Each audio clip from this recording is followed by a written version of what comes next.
నిధులన్నీ నారా లోకేష్ పాలవుతున్నాయని టీటీడీ మాజీ చైర్మన్ భూమన కరుణాకర్ రెడ్డి ఆరోపించారు. రోజుకు 800 శ్రీవాణి టికెట్లు మాత్రమే ఆన్లైన్లో అమ్ముతున్నారని, అవి ఒక్క నిమిషంలోనే అయిపోతున్నాయని తెలిపారు. చెన్నైకి చెందిన పద్మావతి ట్రావెల్ ఏజెన్సీ శ్రీవాణి టికెట్లను బ్లాక్ లో అమ్ముతోందని విజిలెన్స్ నివేదిక బయటపెట్టిందన్నారు. టీటీడీ చైర్మన్ బీఆర్ నాయుడుకు చెందిన ట్రావెల్ ఏజెన్సీకి పద్మావతి ఏజెన్సీకి ఉన్న సంబంధాలపై విచారణ జరపాలని డిమాండ్ చేశారు. భక్తుల విశ్వాసాన్ని దెబ్బతీసే విధంగా వ్యవహరిస్తున్నారని మండిపడ్డారు. ట్రావెల్ క్లబ్ 4X ఈయన దాదాపు ఈ 30 సంవత్సరాలుగా ఈ ట్రావెల్ క్లబ్ 4X అన్నదాన్ని నడుపుతున్నాడు. ఈ ట్రావెల్ క్లబ్ 4X కి చెన్నైలో ఈ రోజు పట్టుబడ్డటువంటి పద్మావతి ట్రావెల్ ఏజెన్సీకి, అలాగే ఇక్కడ బ్రోకర్లుగా ఉండి టికెట్లు అమ్ముతున్నటువంటి ట్రావెల్ ఏజెంట్లకి ఉన్నటువంటి సంబంధం మీద విజిలెన్స్ విచారణ జరపాల్సినటువంటి అవసరం ఉన్నది. వెంకటేశ్వరుని నిధులన్నీ కూడా లోకేష్ పాలవుతున్నాయి.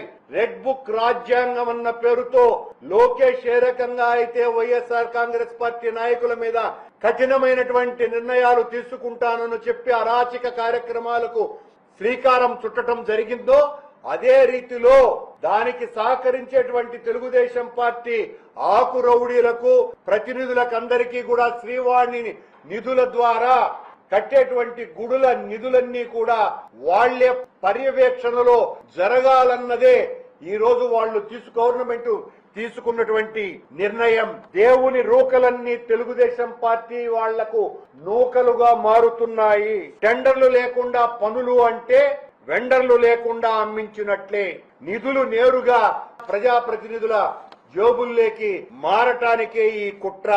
ఆ నిధులతో కట్టాల్సినటువంటి గుడులన్నింటినీ కూడా అత్యంత పారదర్శకంగా వాటిల్ని టెండర్లకు పిలవటమే కాకుండా అనేక దేవాలయాలు, దాదాపు 70% పైగా దేవాలయాలు ఆర్ఎస్ఎస్ వాళ్ళ, ఎవరైతే దేవుడి విషయంలో అత్యంత ప్రతిష్టాత్మకంగా, నిర్మాణాత్మకంగా, అవినీతి రహితంగా ఉండేటువంటి ఆర్ఎస్ఎస్ సంస్థకు అనుబంధమైనటువంటి సమరత సంస్థ ద్వారా మొత్తం గుళ్ళ నిర్మాణాన్ని మేము టెండర్ల ద్వారా నిర్వహిస్తే దాన్ని పూర్తిగా రద్దు చేసి 6 నెలలకే చంద్రబాబు నాయుడు అధికారంలోకి వచ్చిన తరువాత ఆ గుళ్ళ మొత్తం ప్రక్రియనంతా కూడా రద్దు చేయటం జరిగింది.